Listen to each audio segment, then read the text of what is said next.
Oh, hey, Browns win last night, but it's Thursday. What's today? Today's the 15th of November. They played on Thursday night. As you can tell, Clay Matthews bubble hit. He is very happy about the results, but they it ended it ended ugly.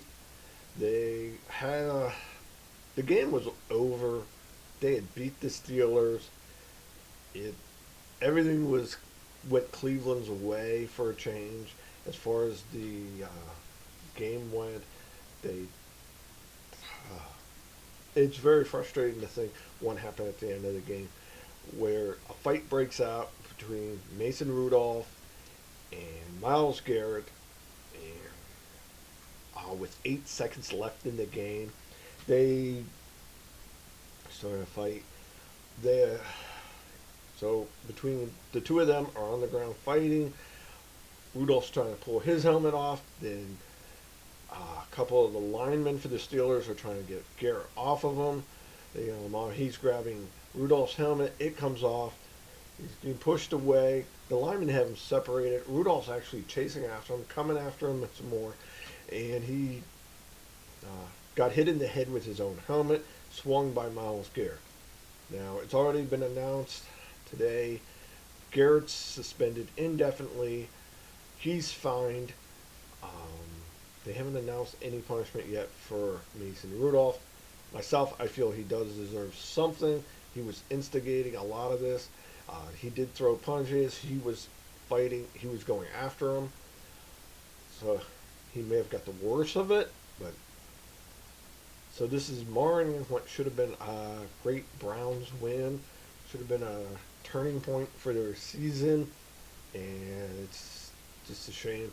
One other player, Ogunjobi, got suspended due to the fight too. He had come up behind Mason Rudolph, ended up pushing him to the ground, and then oh, what's his name? Oh, Ponce, Maurice Ponce, and one other guard had were trying to originally it looked like they were just trying to separate him. Then they started fighting with him. And then after the helmet was thrown, Ponce went crazy. He's punching and kicking, and with Garrett on the ground, he was kicking him. I don't think Garrett got hurt from any of that. Thankfully, no one actually looked like they had any permanent damage, any sort of injury from this whole scuffle. Even the hit off of Mason Rudolph's head seemed to be just just when it was. It hit him, and he stood there, no blood. So it didn't cut him open. It. Oh, what else would you say? Didn't basically it didn't do anything to him. Probably pissed him off. Maybe he has a lump on his head. Maybe he has a goose egg or whatever. I haven't heard any word about him going through concussion protocol. So could have been maybe just hit him with the right part of the helmet where that happened, or wasn't hitting as hard as it looked. Garrett's obviously a big guy, strong guy. They're showing him in the game pushing this huge offensive lineman for the Steelers backwards, and they had been harassing Rudolph all day long. I mean, they win the game 21-7. Uh, Browns offense dominated them. There was a hit out earlier in the game where a player got ejected for the Browns. He hit a receiver, did lower his head, and I think they did the right thing ejecting him from the game. He'll probably be facing a fine too. But kind of left the Browns a little shorthanded in the defensive backfield, but they weren't able to take advantage of this. The Steelers, for a change, everything, like I said, everything was going the Browns' way. I mean, Browns offense, beginning of the game, they moved right down the field, ended up with a touchdown. Uh, the first drive, it looked like Odell Beckham and Mayfield were getting on the same page. Uh, you know, I mean, the only thing this game's really going to be remembered for now is Garrett's helmet hit, hitting Rudolph with the helmet. Such a shame. Like I said, offense. Kareem Hunt in his second game back looked like he was doing a very fine job. And what's oh, and one of my favorite players, he's Nick Chubb. He broke 1,000 yards for the season already in 10 games.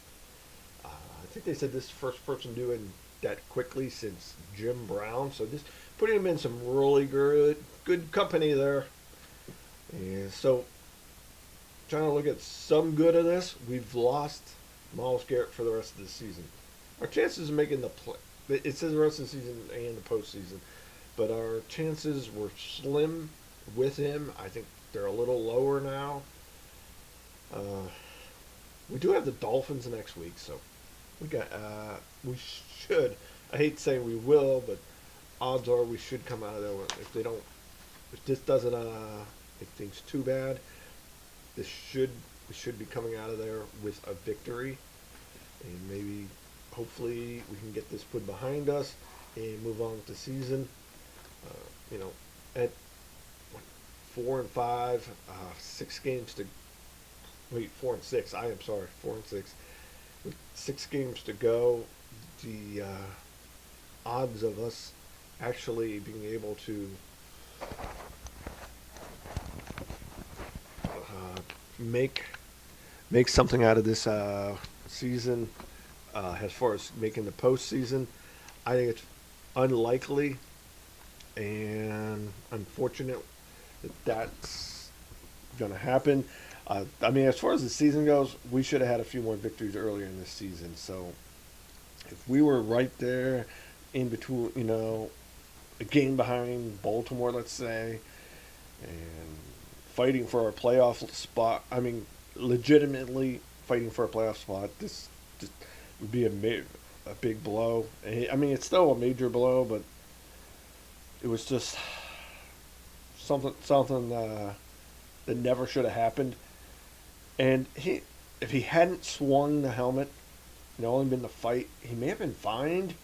I don't know if they would have suspended him for games until he swung that helmet.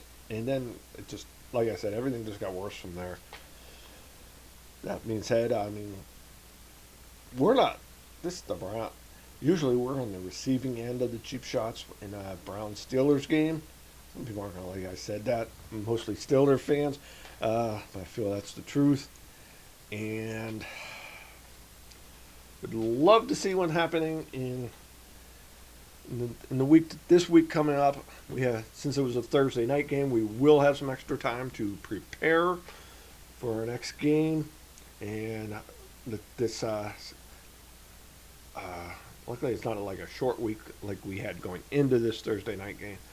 But with the extra days, hopefully it'll help get us over the hump, get the rest of the team play together, and work together, and come together and just be a team, and let this get behind them and move on. That's all the Browns can do at this point.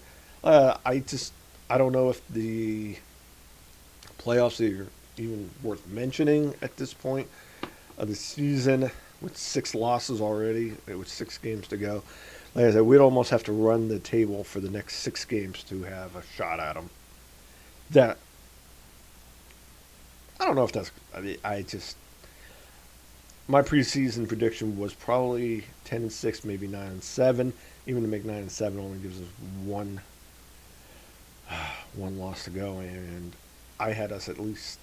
I'm sure I would have had us 4 or 5 wins at the halfway point, at least 4, at least be 4-4. If we'd gone into the halfway point at 4-4 with the schedule we had left, I really believe 6-10 wins would definitely be doable.